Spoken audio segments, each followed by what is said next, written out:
Okay, so I had to respond to this particular posting on uberpeople.net, and this is from Nanya Busy. Let's see. Pax received a cancel fee because she wasn't at the right location. I pulled off and received another ping from the same Pax. She was around the corner. She said I went to the wrong location, but of course I went to the address she provided. My question: how do I protect myself from a negative review where she blames me because she put in the wrong address?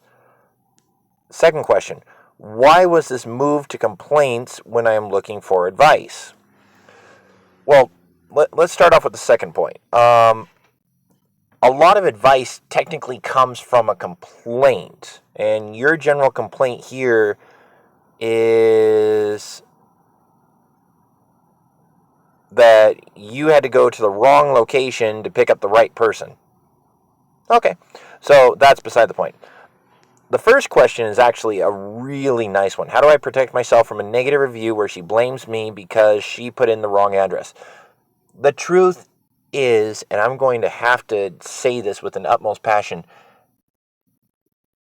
you could have prevented the cancellation fee of one of two ways.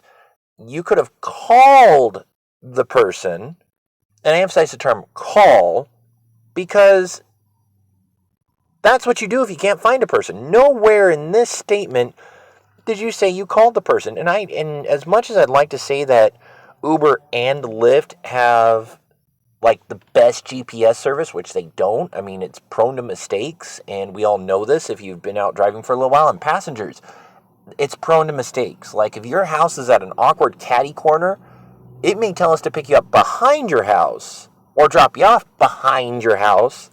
And in reality, we may have to drive off another mile just to get to the front. It may be the right address, but even so. I had a GPS spoof. No, not spoof. I had a GPS issue the other day. Actually, this was right around Christmas time, where I was supposed to pick up somebody, and this person's pickup line was a mile up a road on the left-hand side, but there was a wall on the left-hand side. So I was looking down that road, and I'm like, I don't see any awkward figures, so maybe I should go behind the wall. And that's essentially what happened. Actually, I picked up a passenger today who wanted to go visit their parents, but the pin forces you to drive down the wrong road to drop them off at a wall to come back up, which is like another half mile down the road. So long story short, the GPS isn't always perfect.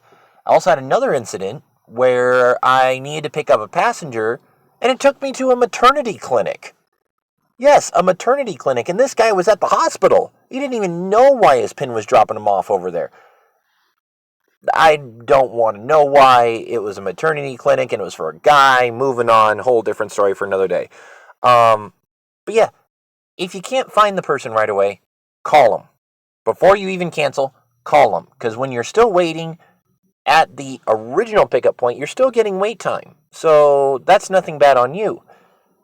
Second, if you don't want to call them, text them. Now, the Uber system has been a little finicky with the text messages recently. If you're in a congested area, it may not always go through right away, but calling is preferred.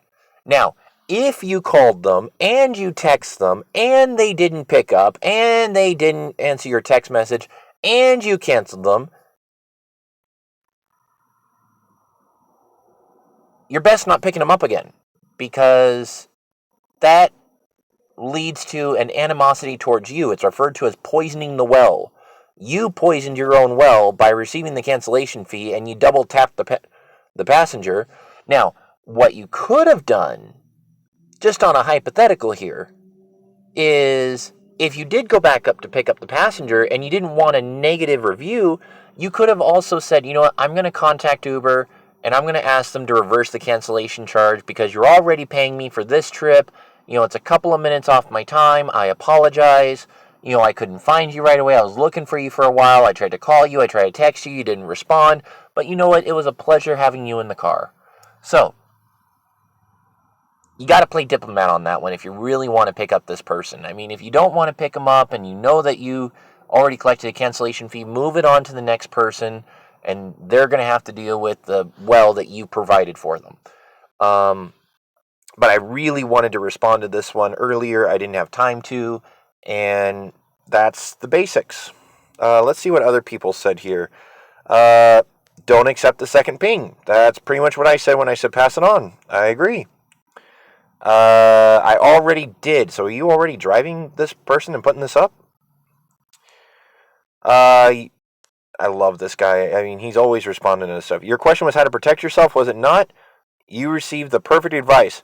Please go back and read Fuzzy Elvis's post. That's your right answer. Lesson learned, never pick up a pack that is canceled on you, or if you cancel on them in most cases, screenshot the incoming ping, screenshot the pickup location, passenger's info on the screen before going to pick up, screenshot your arrival. That's a lot of screenshots, and I understand that, but sometimes it's also helpful if you just show the passenger what had happened and take a screenshot of that. So that way they're like, oh, I didn't know that happened. It's like, it's all Uber. It's not me. My bad. Whole nother story. Surge multiplier. If it's surging, I know where he's coming from with that department, but that's a whole different story. In case there is a dispute, backup on top of backup, evidence that you arrived at the destination you picked up. Yeah. That's all pretty basic.